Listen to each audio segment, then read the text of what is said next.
Droughts in California are a never-ending problem that keeps every resident of the southwestern state on edge. The dry season rolls in, and Californians realize it's here to stay. Ordinary folks once again have to fear the news about water use restrictions. Farmers brace themselves to see their crops wither away due to lack of rain, and once again, the authorities have to figure out how to deal with this whole mess. There is a way out, and it was just dropped to the bottom of Lake Las Virgenes near Calabasas. Yes, a barrel like that can actually save California during constant droughts. How? With it, Californians will be able to drink straight from the ocean floor. Yes, that does sound incredible, so let's figure out how that's even possible. This is one of California's main drought indicators, Lake Oroville. You can tell if the state is once again too dry just by looking at it. No news needed. For example, in 2015, there was a severe drought that caused the lake's level to drop to 39% of its normal state. To get a sense of it, let's pause the video for a second. The water should be around here. And this is what Lake Oroville looks like when it's holding less than half of its normal water volume. In 2021, California faced another severe drought. The lake level dropped to 35%. Even the Hyatt hydroelectric plant was shut down because the water level fell below the minimum needed to generate electricity. You could say that because of the drought, the state's getting less power, but that's not even the main issue. During the longest drought period, which lasted from 2011 to 2017, around 102 million trees died in California, with 62 million of them dying just in 2016. Agriculture literally withers away during such times because every plant needs water. The result, hundreds of thousands of acres of land just dry up. How does this affect regular people? Well, let's go back to 2015. That's when Governor Jerry Brown introduced mandatory 25% water use restrictions, and in 2021, Gavin Newsom called for a 15% reduction in water use. In short, regular folks are expected to use less water, which means less drinking, washing, watering their gardens and hedges. If the last part's manageable, the first two are much more crucial. Basically, every new drought in California becomes a huge problem for everyone, almost every corner of the state. Surprisingly, incredibly dry places like Saudi Arabia and Israel somehow manage to get by thanks to desalination plants. Meanwhile, California has a coastline over 839 miles long. So why not use desalination too? The southwestern U.S. state is actually using it. Right now, California has 11 desalination plants. One of them is the Claude Bud Lewis Carlsbad plant in Carlsbad. Its construction started in 1993, right after another 5-year drought, and finished in 2015 in the midst of another drought period. Nowadays, the facility pumps about 100 million gallons of seawater daily using reverse osmosis technology, turning it into 50 million gallons of fresh water, which is delivered straight to municipal users. About 10% of the fresh water used by millions of people is actually drawn from the ocean, where the supply for conversion is basically limitless. Plus, there's zero dependency on rainfall, whether it's a drought or not. The plant keeps doing its job, that is, providing drinking water to the population. Too good to be true? Well, there's a downside, actually more than one. A plant in Carlsbad, for instance, uses about 3.6 kilowatt hours of energy to produce 260 gallons of fresh water, or roughly 38 megawatts of continuous power. That's enough to supply electricity to 28,500 homes. Add to that the ongoing costly maintenance, and it turns out that keeping the Carlsbad plant running eats up between $49 and $59 million annually. Oh, and let's not forget, the plant itself cost $1 billion. But is that really a big deal if it actually helps? Well, yes, because those costs ultimately land on the consumers. Look, the Central Valley Project's farmers were paying between $31 and $174 for about 317,000 gallons back in 2016. Meanwhile, the Carlsbad plant charges over $2,100 for the same amount. So the water costs at least 12 times more. If the water from the Carlsbad plant were used to grow almonds, which need around 1,320,000 gallons per acre, it would cost about $8,400. Meanwhile, almond farmers earned $3,320 per acre in 2009. Kind of not profitable, right? Besides, desalination plants have another downside. They seriously harm the environment. 100 million gallons of seawater get turned into 50 million gallons of fresh water. So where does the rest go? It just gets dumped back into the ocean. And it's not just some slightly salty water, it's liquid with a high salt concentration, or brine. It's heavier than seawater, so it settles on the bottom in coastal areas, and then it lowers the amount of oxygen dissolved in the water. Oxygen, in turn, is life for sea creatures, and its absence means death. That's why a dead zone can form right where the brine is discharged near the desalination plants. The Carlsbad plant tries to cause less harm to marine life. Before, the discharge from the desalination plant was mixed with the outflow from the Encina power station, which lowered the salt concentration. At the moment, the power plant is shut down, so the staff at the desalination plant mix the brine with water from the nearby Agua Hedionda lagoon and then discharge it back into the ocean. But not every desalination plant cares much about the environment, so the danger to marine ecosystems from these plants is still really high. Do you reckon that's the last of ecologists' concerns about desalination plants? Definitely not. Those plants can also harm or even kill marine organisms like fish eggs when taking in water. So for now, desalination comes with some big and serious buts. However, not far from the village of Westlake in the Las Virgenes Reservoir, they're testing a solution that promises to completely or partly get rid of the usual problems with standard desalination plants.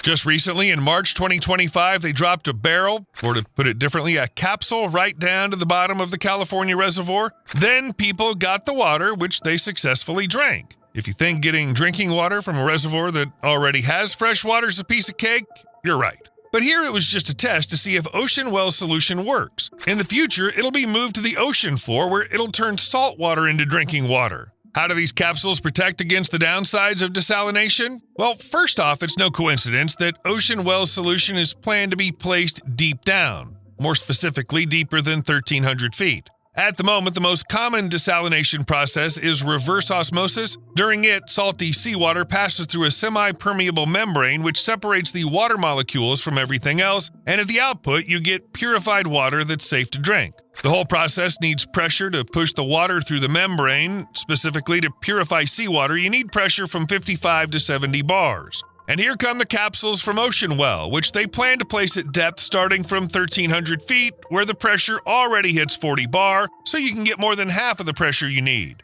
In the end, the power needed to create pressure goes down. According to Ocean Well, the savings can reach up to 40% compared to what regular desalination plants require. For clarity, the company provides a comparison. Here's an air conditioner that uses 47 kilowatt hours a day. There's a water heater consuming 14 kilowatt hours over the same time. Everyone has a fridge, which needs about 5 kilowatt hours daily on average. Ocean Well's capsule produces 260 gallons of drinking water using just 2 kilowatt hours. Ideally, you'd compare that with the really power-hungry traditional desalination plants. By the way, the company says the water coming from the underwater units will be super cold, so you can run it through special stations to use the temperature difference and save even more energy. Maybe the deep water placement of the filter has some downsides. Ocean Well claims it doesn't.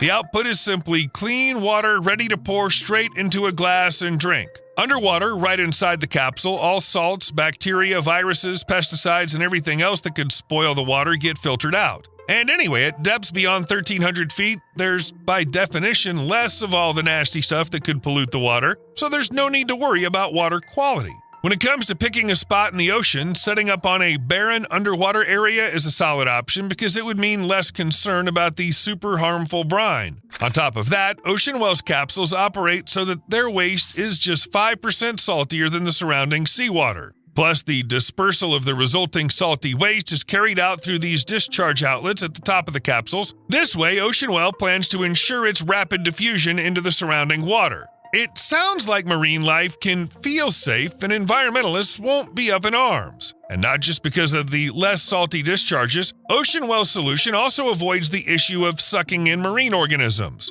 Yes, there are generally fewer of them at such depths than, say, off a picturesque sandy beach in California, but some species do live there, so Ocean Well decided to take care of them too.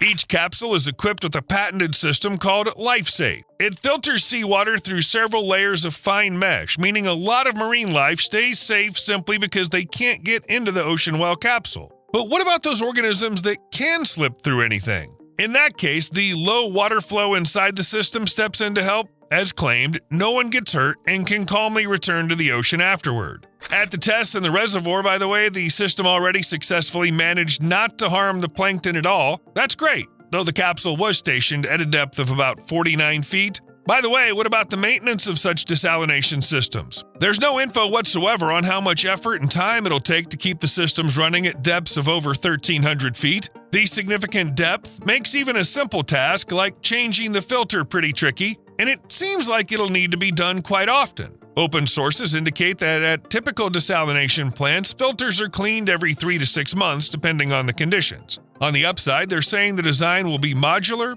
so maintenance efficiency should be top-notch. Plus, there won't be a need for constant upkeep, which is definitely a point in Ocean Well's favor. The conditions far underwater aren't exactly welcoming, but the capsules, they say, will manage with reliable pipelines and components initially designed for even deeper dives. When it comes to performance, it's one of the most important metrics. Right now, Ocean Well says on its website that each capsule will produce almost 1 million gallons of fresh water a day. If that's not enough, you can easily set up a desalination farm, just like in this picture. The solution scales easily depending on demand.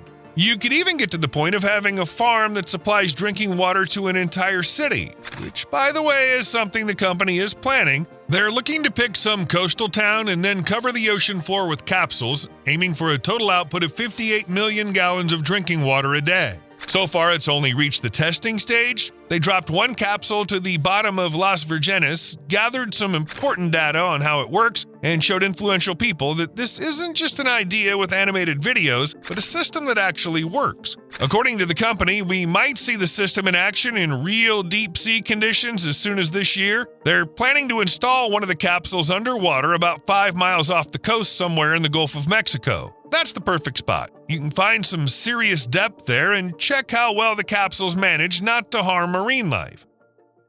If everything plays out in real life as well as it sounds in theory, Ocean Well's pods will head to Hawaii in 2026 and then return to California by 2028 to set up the first farm aimed at rescuing the dry state from its constant water shortages. If it gets that far, these kinds of floating water vehicles will be hovering above Ocean Well's desalination farm. But they're not actually for getting around, they're just buoys. And they didn't make it into the desalination video by chance. It's a solution from Oneka Technologies, which is also expected to come to the rescue of Californians dealing with endless droughts, of course without the drawbacks of traditional desalination plants. Speaking of energy, it's not just about saving it like Ocean Well. Oneka's solutions don't need any external power at all. In this case, the buoy attached to the seabed absorbs the energy of passing waves and turns it into mechanical pumping forces. Using those forces, seawater is sucked in and then pushed through a reverse osmosis desalination system to produce fresh drinking water, which is sent ashore through a pipeline. According to the company, this process also uses only the energy generated by the waves, and solar panels, which you can spot on the buoy's body, give some extra help.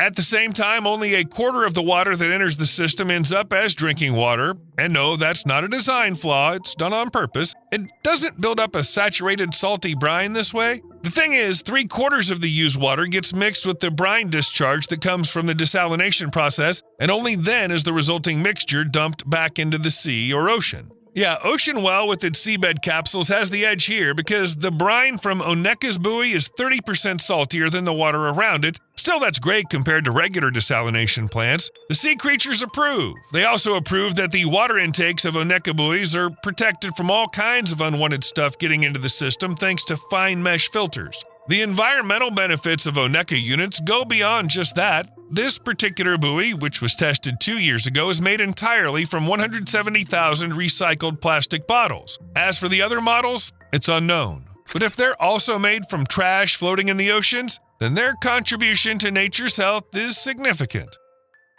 In terms of output, of course, each of these buoys can't really compete with desalination plants. For example, this model produces up to 14,000 gallons of fresh water a day. Remember the Carlsbad plant with its 50 million gallons in the same time? So to match that volume, you'd need more than 3,500 buoys. Still, as a way more eco-friendly and cost-effective alternative, Oneka's solution is a great option for California. It's obvious that neither the buoys nor Ocean Well's underwater units can replace the desalination plants in this drought-hit state right now, but in the future, the authorities and investors will probably focus more on these kinds of less demanding solutions.